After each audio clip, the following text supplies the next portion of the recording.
Algunos tienen familiaridad o han escuchado alguna vez el concepto o el término de arquitectura vernácula y quizás no saben lo que es. Generalmente, muy a grandes rasgos, lo podríamos traducir o utilizar como sinónimo de arquitectura tradicional o arquitectura local. La arquitectura vernácula tiene muchas definiciones, podríamos entrar a teorizar, pero básicamente es la arquitectura de los pueblos, originarios o no. Digamos, es la arquitectura local que se realiza en una región en concreto. La gente quería vivir a gusto, quería legar su vivienda a sus hijos, a sus nietos. Entonces, son estrategias que tienen que ver con la ventilación, con la iluminación, con el confort térmico.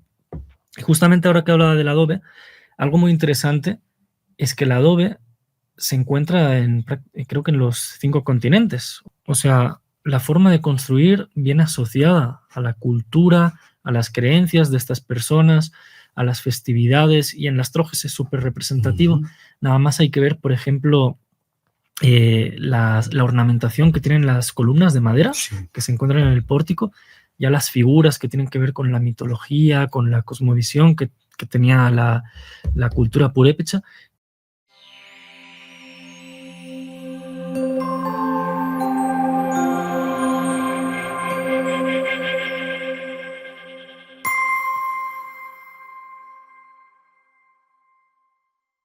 Hola, ¿qué tal amigos de Saber Más Radio y Saber Más Media? Es un gusto que estén con nosotros, como siempre, en su programa Saber Más, revista de divulgación de la Universidad Michoacana de San Nicolás de Hidalgo. Como siempre también un saludo y un agradecimiento al Sistema Michoacano de Radio y Televisión, la radio pública de Michoacán, que nos permite la transmisión de este programa, así como a Radio Nicolaita, la voz de la Universidad Michoacana de San Nicolás de Hidalgo. Hoy tenemos uno de esos programas que se antojan muy interesantes para una charla de café. De hecho, pues algunos de ustedes no me ven. Yo estoy aquí con mi café y un puerquito de bicarbonato de queréndaro, ¿no? Que está delicioso, para platicarle sobre un tema que también Queréndaro, como otras localidades de Michoacán, manifiestan de manera muy clara, que tiene que ver con la arquitectura llamada vernácula. Y bueno, hace poco que estuvimos en la situación de la pandemia, pues nos tocó sufrir la arquitectura moderna y contemporánea habitable de México, ¿no? Y entonces extrañamos aquellas casas, probablemente de la infancia de muchos de nosotros, con patios interiores y de una sola planta, pero techos de 2 aguas con teja, y que se hacían muy frescas en verano y muy cálidas en invierno. Y además un lugar a donde salir a respirar y estas cosas. Entonces, bueno, está con nosotros el doctor Adrián Sánchez Calvillo. Él está haciendo una posición postdoctoral en la Facultad de Ingeniería Civil y precisamente tiene un proyecto del que ya nos platicará sobre este tema. Adrián, gracias por aceptar la invitación al programa. No, muchísimas gracias a ustedes por invitarme. Siempre es un placer compartir con usted, doctor Horacio, y también gracias a Miguel por gestionar pues esta plática que creo que va a ser muy interesante. Como bien dice, yo pues me desarrollo actualmente en la Facultad de Ingeniería Civil, pero también estuve estudiando mi doctorado aquí en la Universidad Michoacana, en la Facultad de Arquitectura, y precisamente pues mi tesis tenía que ver con la vivienda vernácula, concretamente la vivienda adobe. Pero bueno, creo que hoy vamos a platicar más en general de este concepto. Ya vamos a explicar para los espectadores de qué se trata un poquito más para desarrollarlo. Sí, muy bien. La arquitectura doméstica, donde nosotros habitamos, también sufre cambios con el tiempo. Tiene que ver con las modas, con la capacidad económica de los habitantes, ellos los dueños, que en cuanto pues tienen algo de recursos se empiezan a modificarla con la idea de que la arquitectura más moderna o cierto tipo de materiales son mejores. Vamos a dejarlo en ese punto, ¿no? Ya nos dirás tú si son mejores o no son mejores. El asunto es que nos ha tocado ver, a mí en lo particular, cómo se van transformando poblaciones completas. Y quisiera decir que para mejor, pero no es así, se van desdibujando y pierden su identidad y al rato terminan convertidas como en un pegote de estilos extraños, sí, exactamente. o inacabados, porque la gente se le acabó el dinero y pues ahí se quedó. Eso le sucedió al pueblo donde yo vivía, que era un pueblo con casas de adobe, teja, empedrado, y poco a poco se fue destruyendo con la idea de que estaban mejorando. Y ahora, la última vez que fui, pues me dio mucha tristeza ver toda esta pérdida de identidad y personalidad que a mí me tocó. No quiero ser nostálgico, pero no sé si nos puedes explicar primero qué es la arquitectura vernácula y este proceso, digamos, de evolución o de cambio. Sí, exactamente. Disculpe, doctor Horacio, ¿cuál es su pueblo? Solo por mera curiosidad. Se llama Numarán, en el norte de Michoacán. Ya. Es los límites de la cultura purépecha con la cultura náhuatl. De hecho, en mi pueblo se hablaba purépecha y náhuatl. Oh, qué interesante. Sí. Pues para introducir así de forma muy esquemática a los que nos estén escuchando, quizás algunos tienen familiaridad o han escuchado alguna vez el concepto o el término de arquitectura vernácula y quizás no saben lo que es. Generalmente, muy a grandes rasgos, lo podríamos traducir o utilizar como sinónimo de arquitectura tradicional o arquitectura local. La arquitectura vernácula tiene muchas definiciones, podríamos entrar a teorizar, pero básicamente es la arquitectura de los pueblos, originarios o no. Digamos, es la arquitectura local que se realiza en una región en concreto. Para poner un ejemplo muy claro y que todos entiendan, supongo que todos conocen los iglús de los esquimales, estas viviendas de hielo, pues eso es arquitectura vernácula. Pero una vivienda de adobe en Numarán o en Pátzcuaro también es arquitectura vernácula. O los palafitos así muy reconocidos que están en el sudeste asiático, levantados en las zonas lacustres o en los lagos, pues eso también es arquitectura vernácula. ¿Y cuáles son sus características? Pues es muy simple, es la que utiliza los recursos locales, porque era la que los pueblos adaptaban a su entorno. Entonces, ¿por qué es importante y por qué hablamos de eso? Porque es una arquitectura totalmente sostenible, tiene un impacto mínimo en nuestros ecosistemas, en la naturaleza, ya que utiliza el recurso que ahí se da. Si es madera, pues utilizará la madera, si es tierra, o combinación de varias de estas técnicas, pues no hay más que ver el ejemplo que poníamos de los esquimales. O sea, ¿con qué construyen?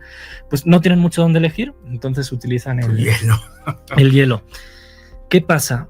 Que alrededor del mundo, en México, en Europa, en Latinoamérica, se crearon lo que se les suele llamar las culturas constructivas, que es los pueblos lograban estos sistemas, estas tipologías de vivienda, generalmente doméstica, pero también incluso monumental, porque las técnicas realmente son las mismas y los materiales, y construían su arquitectura. Pero por fenómenos como el capitalismo, la globalización, así como ha pasado en otras cosas, porque yo creo que ha pasado en las artes, en la música, y es muy claro, pues se ha perdido. Llega el estilo internacional, la arquitectura modernista, y hoy en día es lo que usted comenta. Uno llega a las comunidades o a la misma ciudad. Quizá en Morelia, por el tema de que tenemos el centro histórico de la UNESCO, se ha mantenido un poquito más, que también con sus problemáticas asociadas.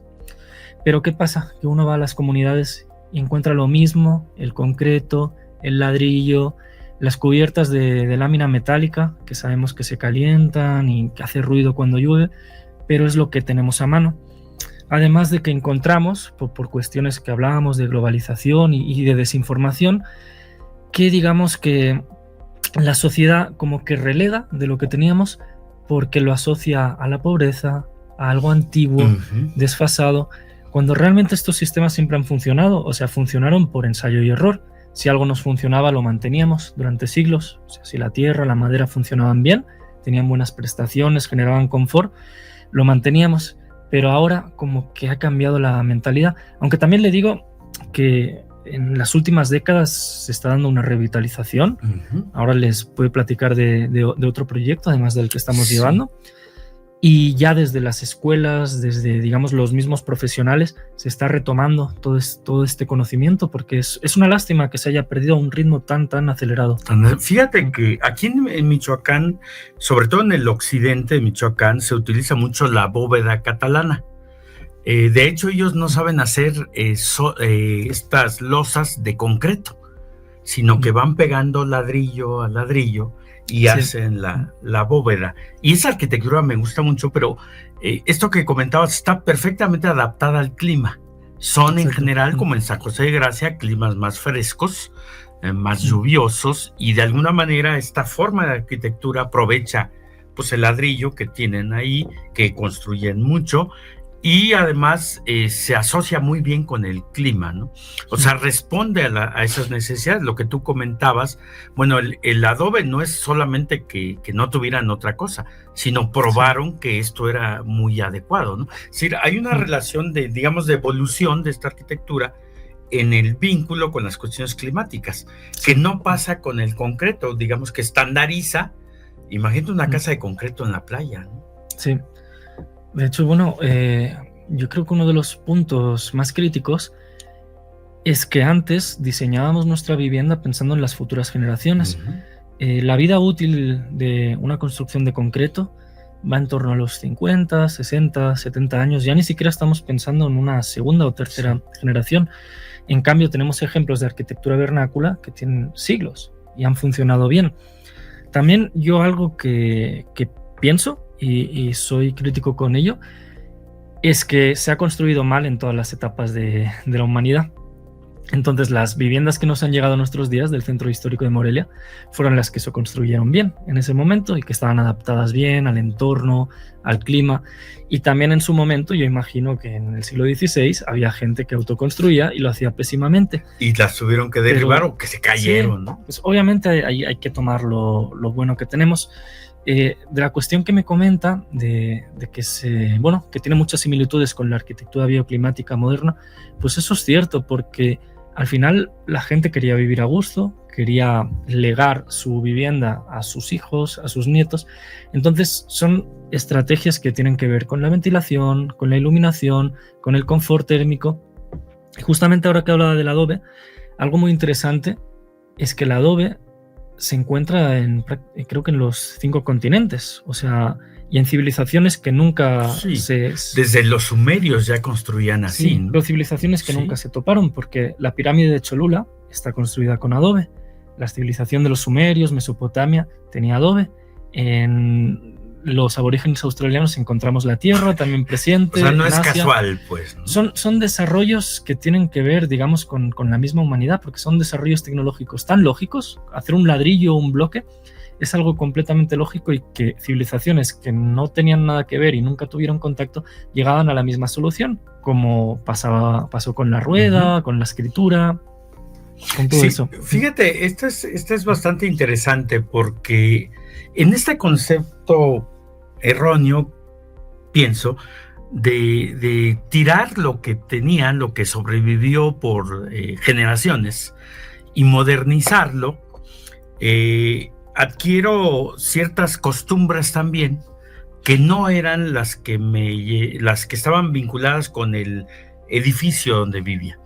Por ejemplo, la disposición de las habitaciones, los baños externos. Ahora la moda es que la habitación tenga un baño, y después tengo problemas de humedad, de malos olores o de exceso de humedad, por ejemplo. Y entonces ahora entendemos por qué el baño estaba en otro sitio. Es decir, no solamente era la parte física, sino también la parte conductual, ¿no? En esta arquitectura.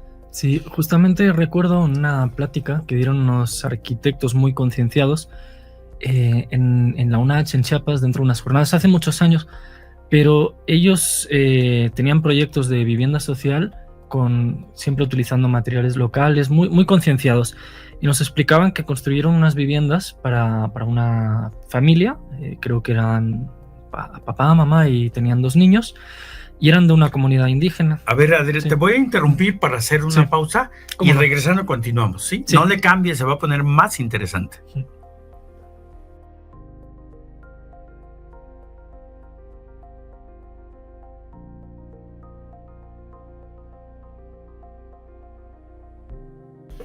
Muy bien, amigos de Saber Más Radio y Saber Más Media, qué bueno que se quedaron con nosotros. Estamos platicando con el doctor Adrián Sánchez de la Facultad de Ingeniería Civil de la Universidad Michoacana sobre estos asuntos de la arquitectura vernácula. Y bueno, ya nos platicó cuál es en gran medida su valor, pero hay uno en particular que tiene que ver con la arquitectura purépecha, que es la troje. Todos, creo que en Morelia, en Michoacán, conocemos trojes, y incluso hay lugares a donde queremos ir porque son trojes, ¿no? Restaurantes, bares, en fin. pero esta pues se está perdiendo. Yo entiendo que ustedes han trabajado mucho sobre este tema y hay por ahí un documental sobre materiales y donde hacen una recopilación de lo que hacemos en Michoacán, ¿no? Sí. Gracias por preguntar. Es un documental que, si la audiencia lo quiere consultar, está disponible en YouTube. Lo estrenamos en 2022. Esto se realizó cuando yo estaba como estudiante en la Facultad de Arquitectura, con un grupo de chicos tanto de la universidad como de otras escuelas. O sea, fue un proyecto que hicimos como estudiantes, pero que tuvo muy buenos resultados. El documental se llama Xirangua y habla, pues, a grandes rasgos de lo que es la arquitectura vernácula de Michoacán. No solo las trojes, sino que se habla del adobe, se habla del bajareque, que es un sistema mixto que combina bambuáceas, o lo que sería el bambú, el otate, que se le llama, por ejemplo, en tierra caliente, con la tierra. Son sistemas muy ricos y, bueno, lo que queríamos hacer con este proyecto es poner en valor la riqueza que tenemos, porque decíamos, la arquitectura vernácula se adapta a, digamos, el medio local. Y pues bien sabemos que Michoacán es un estado, pues, grande, extenso, que tiene una variedad de microclimas que todos conocemos y una riqueza cultural y medioambiental enorme. Comentarles que este documental está en YouTube, por si lo quieren consultar. Significa raíces en la lengua purépecha, porque era un poquito lo que queríamos rescatar, nuestras raíces constructivas. Y ha tenido varios logros. De hecho, pues se nos dio un reconocimiento por parte del sistema michoacano. También se ha estado proyectando este año en el Canal 22, el canal cultural de la Ciudad de México. Participamos también en festivales de cine y de arquitectura. Y pues ya son varios logros, y desde el 2022 pues se le ha ido dando seguimiento con proyecciones en televisión pública, en televisión estatal. Y hace apenas unas semanas se proyectó en Los Pinos, que pues yo creo que es un complejo cultural. Un complejo que bueno, o sea, que por digamos la posición que tiene, pues permitió dar a conocer, digamos, algo de nuestro estado de Michoacán, pues a toda la población. Muy bien, pero además este punto de interés particular para ti de la troje, ¿sí?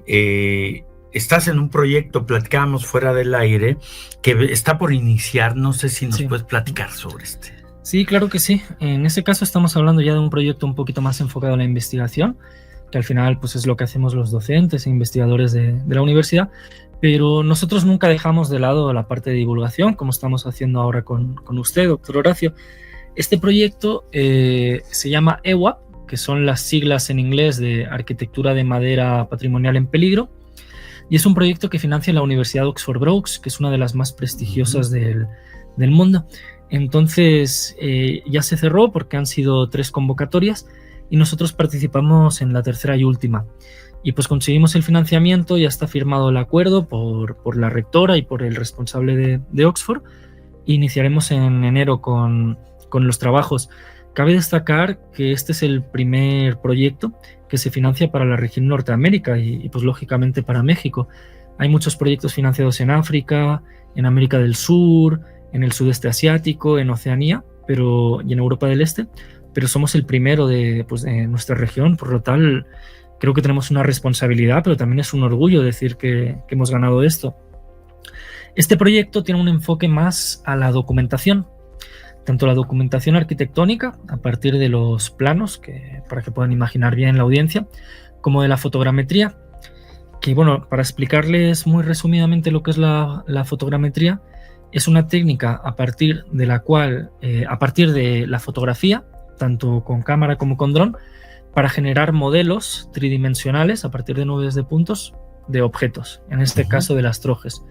Entonces la idea que tenemos y pues lo que se nos pide en este proyecto es documentar toda la tradición de las trojes, que pues sí tiene cierto grado de riesgo, porque pues como decíamos, todo lo que es la arquitectura tradicional se está perdiendo, aunque cabe destacar que en Charapan se ha mantenido muy bien y hay muchos esfuerzos a nivel autoridades e instituciones. Y por otro lado, aparte de lo arquitectónico, como le digo, nosotros siempre tenemos en mente la divulgación. Entonces no solo queremos documentar lo material, sino lo inmaterial, entrevistar a los artesanos, a los usuarios, generar contenido audiovisual, como hicimos para el documental, para, digamos, poner de manifiesto todo este conocimiento. Sí. Una casa de arquitectura vernácula no es solamente el espacio físico o la estructura, sino que representa una visión del mundo, una cuestión cultural, una forma de vincularte con los demás, con los propios habitantes. En ese sentido, las trojes pues son un ejemplo de esta forma, de esta manera de ver el mundo de sus constructores. Es decir, cada pieza pues tiene un elemento cultural ahí metido, ¿no? Sí. De hecho, pues este proyecto tiene un componente etnográfico y eso me parece muy, o sea, para poner en valor por parte de la Universidad de Oxford, que son quienes pues dan las directrices, y ellos piden, o sea, que haya un componente arquitectónico y tecnológico. Es lógico, al final somos investigadores, pero que no se deje de lado el componente etnográfico y de la cultura, porque, como bien dice, o sea, la forma de construir viene asociada a la cultura, a las creencias de estas personas, a las festividades, y en las trojes es súper representativo. Nada más hay que ver, por ejemplo, la ornamentación que tienen las columnas de madera que se encuentran en el pórtico, ya las figuras que tienen que ver con la mitología, con la cosmovisión que tenía la cultura purépecha, y con el legado familiar. Muchas veces en las trojes cuelgan los retratos, las fotografías antiguas, las artesanías, las máscaras. La verdad es que son una belleza estas construcciones. Fíjate, cuando hablamos de pérdida de esta arquitectura, también estamos hablando de la pérdida del saber, es decir, de quien hace esta arquitectura, ¿no? Porque no es trivial, no es construir una casa como si la construyera con losas de concreto. Acá hay todo un conocimiento de elaborar el material, de seleccionar el material, de acomodarlo. A mí me sorprende, por ejemplo, la elaboración de las bóvedas, estas catalanas en San José de Gracia, cómo la gente, sin mayores instrumentos más que sus manos, va acomodando los ladrillos, los va pegando y le da la forma. Bueno, pues en el caso de la madera, también la madera se escoge por una razón. O sea, no es cualquier palo, ¿no? Es una madera que tiene algo especial, ¿no? Sí, aquí son dos cosas. Bueno, respecto a lo que comento de la madera, lo que nos explicaban a nosotros en el documental, los artesanos de Pichátaro y de Charapan, es que antiguamente lo que hacían sus ancestros era que cortaban los tablones de las trojes. Cada tablón era el corazón del árbol, y lo cortaban en las noches de luna llena, porque pues ellos creían que en ese momento la madera era más durable y tenía mayor resistencia. Entonces cada uno de estos tablones pues era un árbol como tal, y luego pues se podían ensamblar, desensamblar y todo eso. Respecto a lo que comenta de que estamos perdiendo el saber tradicional, yo creo que esto es lo más grave. Y nosotros muchas veces, como investigadores o como profesionales de la construcción, para nosotros es muy fácil decir que la arquitectura vernácula es mejor, genera más confort, pero realmente ya no existen en la totalidad artesanos o albañiles que sepan construir con estas técnicas. Entonces es muy fácil decirlo, pero muy difícil hacerlo. ¿No? Y yo creo que aquí está nuestra responsabilidad como parte de digamos, del sector universitario. Podemos imitar una troje, pero va a ser eso, una imitación, ¿sí? Algo que semeja una troje, pero que no tiene todos estos elementos, tanto estructurales como culturales dentro, ¿no? Sí. Lo que nosotros trabajamos como investigadores y docentes es para cambiar los planes de estudio y cómo se enseña la arquitectura y la ingeniería y la construcción. Es decir, si a nuestros alumnos los estamos formando únicamente para construir con concreto, con acero y con ladrillo cerámico, no van a tener la alternativa. Si desde los primeros semestres nosotros les enseñamos que hay materiales muy nobles y a los que tenemos acceso, como el bambú, la madera, la tierra, la cal, el yeso, etcétera, ya los futuros profesionales, porque al final nosotros somos solo la parte, digamos, de la docencia, la universidad, los futuros profesionales son los que van a cambiar el sector de la edificación y la sociedad en sí. Entonces tenemos esa responsabilidad, y pues es una lástima porque en los planes docentes, en los planes de estudios, no se contemplan. No existe, ¿no?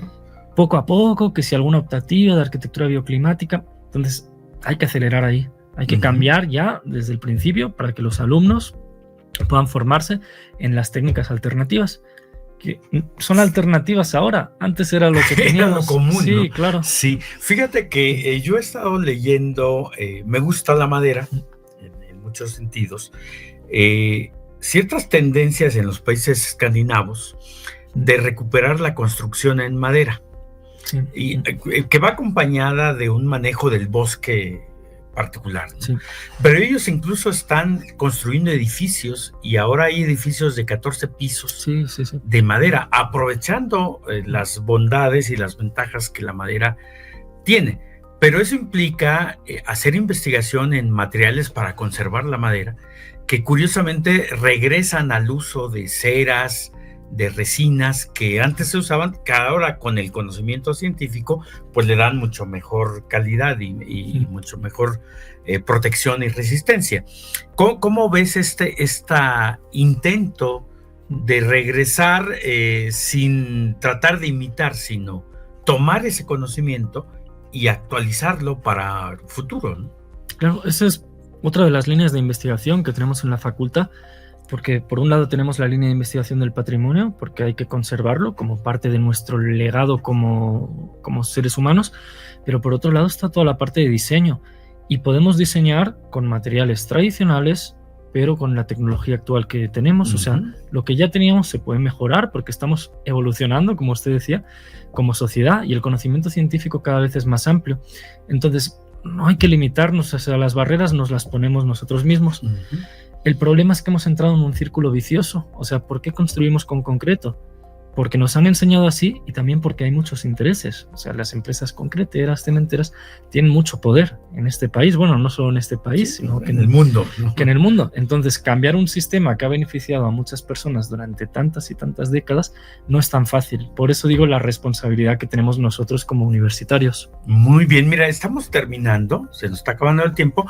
Si nos dejas, lo vamos a poner por ahí en Facebook y en Instagram, el vínculo con el documental para que la gente Claro que sí. lo vea así. Oye, pues te agradezco mucho tu presencia y les pido al auditorio pues que nos busquen. Vamos a seguir hablando de este tipo de temas muy interesantes. Gracias. Sí, muchas gracias a ustedes. Hasta luego.